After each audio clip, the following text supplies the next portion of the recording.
Hello sir. Hello. ಹೇಳಿ sir. Sir ಇದೊಂದು Mahendra tractor ಕಳಿಸ್ಕೊಟ್ಟಿದ್ರಲ್ಲ, ಹೌದು ಸರ್. ಮಾಡಲ್ ಎಷ್ಟು ಗಾಡಿ? ಅದು 2017 ಸರ್. 2017. 2017 ಸರ್. ಓನರ್ ಎಷ್ಟಾಗಿದ್ದಾರೆ? ಫಸ್ಟ್ ಓನರ್ ಐತೆ ಸರ್. ಗಾಡಿದು ಡಾಕ್ಯುಮೆಂಟ್ಸ್ ಎಲ್ಲ ರನ್ನಿಂಗ್ ಇದೆಯಾ? ರನ್ನಿಂಗ್ ಐತೆ ಸರ್. ಇನ್ಸೂರೆನ್ಸ್ ಈ ತಿಂಗಳು ಮುಗಿದಿದೆ ಸರ್. ಗಾಡಿ ರನ್ನಿಂಗ್ ಎಷ್ಟಾಗಿದೆ? ರನ್ನಿಂಗ್ ಮೀಟ್ರ್ ಆಫ್ ಐತೆ sir. Tyre condition? Tyre condition ಒಂದು 70% ಅದಾವ ರೀ ಹಿಂದಲೂ. ಎಷ್ಟು ಎಚ್ ಪಿ ಗಾಡಿ ಇದು? ಅದು 40 HP ಬರುತ್ತೆ ಸರ್. 40 ಬರುತ್ತೆ. ಹ್ಞೂ ಸರ್. ಇಂಜಿನ್ ಒಂದೇ ಕೊಟ್ಟಿರೋದು? ಇಂಜನ್ ಒಂದೇ ಇದೆ ಸರ್.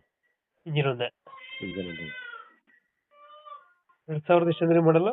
17 ರೀ. 17 17 ಮಾಡಲು. 2000. ಲೋನ್ ಯಾವುದಿಲ್ಲ ಅಲ್ಲ? ಲೋನ್ ಏನಿಲ್ಲ ಸರ್. ಲೋನ್ ಏನಿಲ್ಲ. ಲೋನ್ ಇಲ್ಲ ಸರ್. ರನ್ನಿಂಗ್ ಎಷ್ಟಾಗಿದೆ ಗಾಡಿ? ರನ್ನಿಂಗು ಅದು ಮೀಟ್ರ್ ಆಫ್ ಐತೆ ಸರ್.